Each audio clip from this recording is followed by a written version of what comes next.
Hi guys, നമസ്കാരം. ഞാൻ ബിജീഷിയാണ്. ഞാനൊരു യൂട്യൂബ് ചാനൽ തുടങ്ങിയിട്ടുണ്ട്, ABA മീഡിയ. അതിൽ ഞാനൊരു കവിതകളൊക്കെ, ചെറിയ കവിതകളൊക്കെ ഞാൻ എഴുതി പോസ്റ്റ് ചെയ്യുന്നുണ്ട്. മരണമഞ്ചൽ എന്ന് എഴുതിയ കവിത ഞാൻ പോസ്റ്റ് ചെയ്തിരുന്നു. അപ്പോൾ ജനങ്ങൾ നല്ല സപ്പോർട്ട് തന്നു. അത് ഞാനൊരു ആൽബമായിട്ട് ചെയ്തായിരുന്നു. പിന്നെ അങ്ങനെ കുറച്ച് കവിതകൾ ഞാൻ പോസ്റ്റ് ചെയ്തിരുന്നു. ജനങ്ങൾ നല്ല സപ്പോർട്ട് ചെയ്തു. ഇപ്പോൾ അഹമ്മദാബാദ് വിമാന ദുരന്തത്തിൻ്റെ പശ്ചാത്തലത്തിൽ ഒരു കവിത ഞാൻ എഴുതി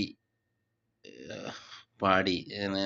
എന്നെ കൊണ്ട് അറിയാവുന്ന രീതിയിൽ ഞാനത് പാടി. അത് ജനങ്ങൾ നല്ല സപ്പോർട്ട്, എല്ലാവരും നല്ല സപ്പോർട്ട് ചെയ്തു. ഇനിയുണ്ട് കവിതകൾ ഞാൻ എഴുതി വെച്ചതുണ്ട്. അതൊക്കെ ഒന്ന് ചൊല്ലിയിട്ട് ഇതിൽ പോസ്റ്റ് ചെയ്യാനൊരു ആഗ്രഹമുണ്ട്. പിന്നെ മക്കളെ MDMA ആ ഉപയോഗത്തിൻ്റെ അഡിക്റ്റായ രീതിയിൽ അതിനു വേണ്ടി ഞാൻ അങ്ങനെ ഒരു കവിത എഴുതിയിരുന്നു, ദുഃഖസ്മൃതി. ആ ഒരു കവിത ഞാൻ അന്നേരം ഒന്ന് ചൊല്ലിയിട്ടിടൂ. ഇപ്പൊ ഞാൻ രണ്ടുപേരും ചൊല്ലുകയാണ്. ദുഃഖസ്മൃതിയിൽ പിറക്കും ഈ മക്കൾ, നോവിൻ പുസ്തകത്താളിൽ താളുകൾ തിരയുന്നു മക്കൾ.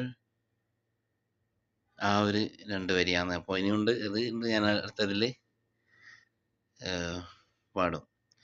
ദുഃഖസ്മൃതിയിൽ പിറക്കും ഈ മക്കൾ, നോവിൻ പുസ്തകത്താളുകൾ തിരയുന്നു മക്കൾ. അങ്ങനെയാണ്. അപ്പോൾ ജനങ്ങളെ എല്ലാവരും സപ്പോർട്ട് വേണം, എന്നാലേ എനിക്ക് മുന്നോട്ട് പോകാൻ കഴിയൂ. അപ്പോൾ എനിക്ക് എന്നെ കൊണ്ടാവുന്നതാണ് ഞാൻ എഴുതി ചെല്ലിടും. അപ്പോൾ അതൊന്ന് സപ്പോർട്ട് ചെയ്യാം. നന്ദി, നമസ്കാരം. ഓക്കെ.